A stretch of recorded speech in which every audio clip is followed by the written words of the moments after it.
Hi everyone, welcome to the Navigant Credit Union Broadcast Center. I'm GoLocal News Editor Kate Nagel. Thanks for tuning in for the first show of the week here in the Navigant Credit Union Broadcast Center. And as we do most Tuesdays, we check in with Jennifer Lawless, Professor of Political Science down at the University of Virginia. Jennifer, thanks for joining us today. Of course. Well, we had a bit of a hiatus as GoLocal was in Paris slightly for a bit last week, but want to catch up with some of the big national stories that have been dominating the news cycles. And speaking of news and media, it's almost as though media has become dominating the news in and of itself. And I want to backtrack to BuzzFeed, and when BuzzFeed broke the story that they said Michael Cohen had told Special Counsel Mueller that he had been instructed by President Donald Trump to basically lie. BuzzFeed comes out with the story, and then we see Mueller, in a very unprecedented move, come out and say something about that BuzzFeed story. So talk with us a little bit about from that initial publication to finding out more about what came out from Special Counsel and what you think could possibly be at play. Well, the story obviously was insane because if it was true, it was explicit grounds for impeachment. It's hard to imagine a more obvious case for obstruction of justice than instructing somebody to lie to Congress. And Congress has impeached presidents on those grounds before, Bill Clinton most recently. And frankly, lying about an affair with Monica Lewinsky pales in comparison to lying about telling Michael Cohen to lie in front of Congress. So it was a really big deal because it seemed to Democrats like it was going to be the nail in the coffin that they really needed to take down this president. But what was fascinating was that over the course of the day, every news outlet was reporting that they could not confirm the story, but they were still reporting on it as though it were likely true, and they were interviewing sources and they were interviewing experts who were well situated to talk about the likely implications, assuming the story was true. Mm-hmm. So when it became clear that the special counsel's office came out and said, there are at least some pieces of this that are not accurate, the news media then basically had no choice but to start telling stories about themselves and how this can happen and what the reporters at BuzzFeed might have been up to.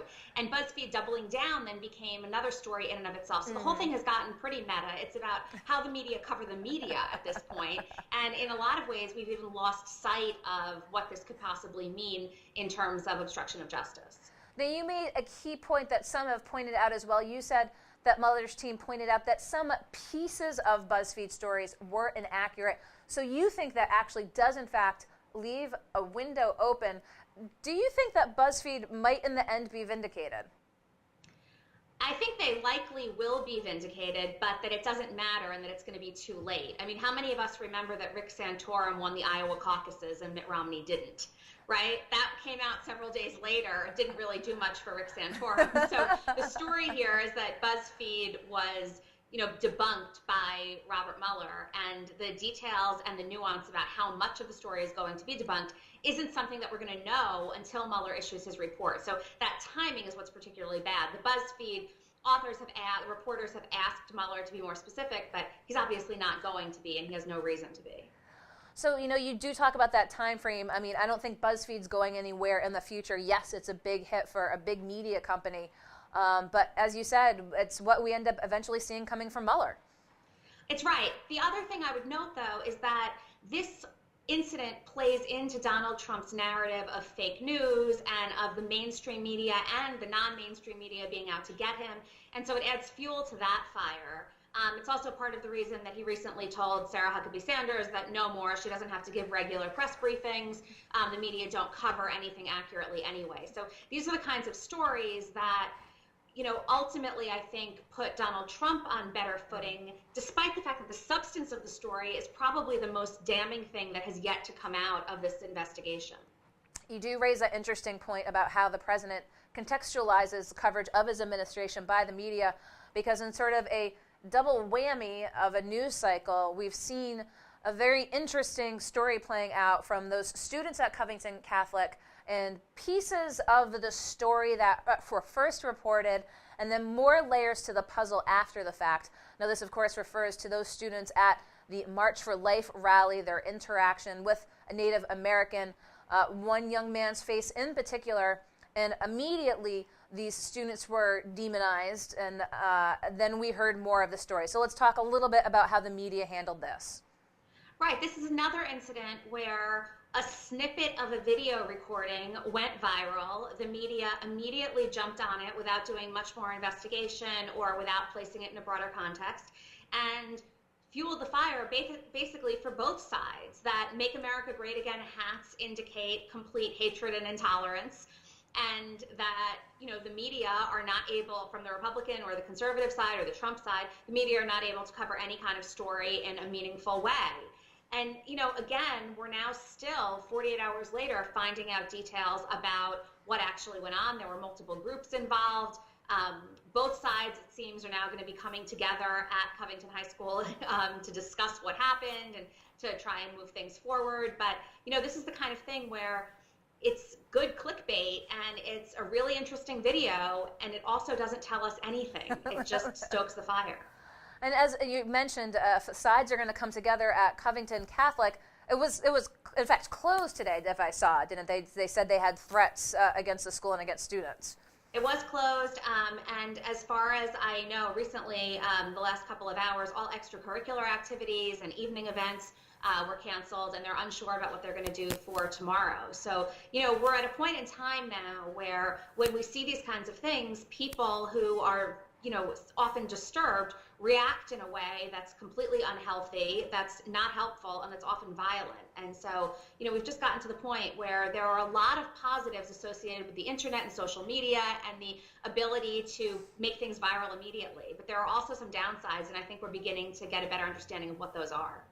Now, you talk about the students, you talk about the MAGA hats, and of course there's been some chatter here in Rhode Island as well about them.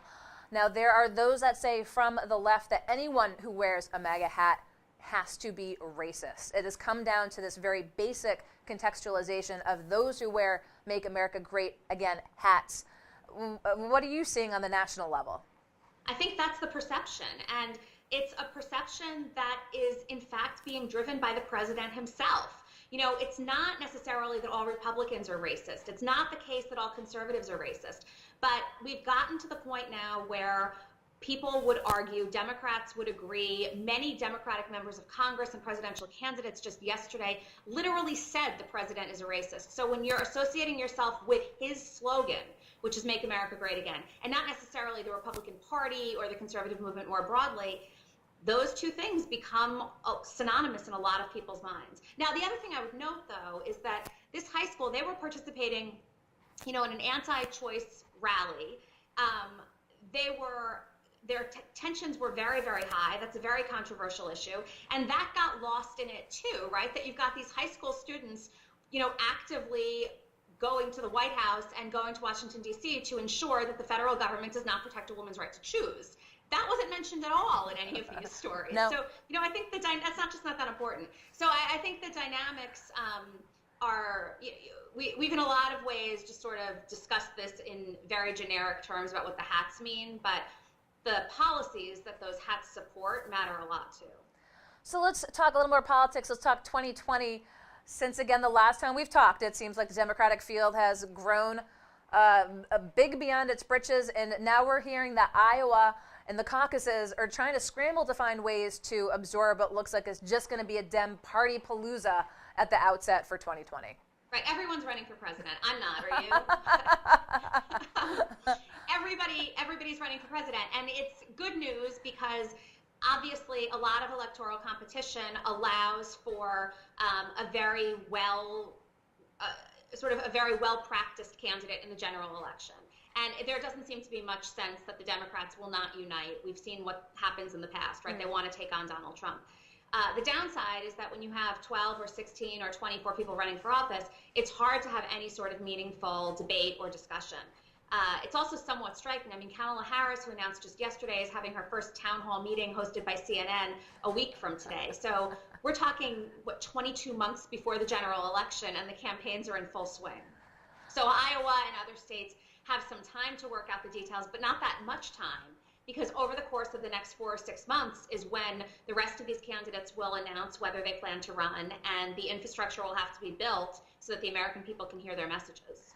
And speaking of messages, one of the things that was brought to light was, again, Kamala Harris raising that $1.5 million in just 24 hours. As we know, money talks in politics. It helps get that message out. But let's talk about someone who can't run for office by lieu of her age. Let's take an Ocasio-Cortez who has amassed millions of Twitter followers, and she's not sitting on any sort of war chest, right? So how does that candidate, how does that Kamala Harris, who all of a sudden has deep pockets, and again, just using it as a foil, and it's not a genuine comparison here, but again, that person who can go outside and doesn't actually need that money can make that soundbite, and then all of a sudden garner that attention without the deep pocketbook. Well, I think it depends on what kind of attention you're trying to garner. And some of the attention that Ocasio-Cortez has garnered is not necessarily the attention that a presidential candidate would want, or from the kinds of voters that presidential candidates would find most useful, especially those that can be high-dollar donors early on in a cycle. That's not to say that the millions of Twitter followers she has don't cast votes and can't be very, very important in elections. But at this stage of the game, it's about making sure that you have the resources. And people can love you on Twitter, but at the end of the day, it's whether newspapers endorse you, it's whether you're on TV, it's whether your debate performance is excellent, it's how the media talk about you, it's how your colleagues talk about you that also play a really important role. And so, I wouldn't count Kamala Harris out simply because she doesn't have the number of Twitter followers yet. My bet is that within a few months, she likely will. I believe that she had the highest number of viewership, though, for a floor speech. So she did get a little social media bump as well. But let's tack a little bit here. We spoke last 2 weeks ago. It was, when is the shutdown going to end? Your last prediction was when enough Republicans cannot support it anymore. Does that still hold true? It does, and frankly, today, coming out of the White House were stories about White House aides who can't pay the rent. Right, so we've now gotten to the point where it's the people working in the White House overtime, crazy hours, because so many people are furloughed and are unable to work, and they're not getting paid either. Statistics have come out in the last couple of days about the number of people who are going to be delinquent on mortgage and rent payments. Also, January was the worst possible month because people's spending is more in December around the holidays. I think that the Republicans are going to have to move on this pretty quickly. The Democrats have demonstrated no incentive to move because you can't negotiate with a hostage taker. And that's what Donald Trump is when it comes to this government, right? If they're willing to give him anything right now, then this is a tactic that he can employ the next time he doesn't get what he wants. But my sense is that the minute he agrees to open the government, we're not going to be far from a deal because everybody wants the shutdown to end. Any thoughts? Can you think we're talking days, weeks? What do you think this is going to? When do you think this is going to end? I mean, I think the next paycheck that everybody won't get will be this Friday. So I would be hard pressed to believe that it would go far into next week. 2 paychecks seems like a lot. If it goes more than that, I really don't know what happens. Also, the government has now been shut down for over a month, right? Like, these people have one job. It's to operate the government.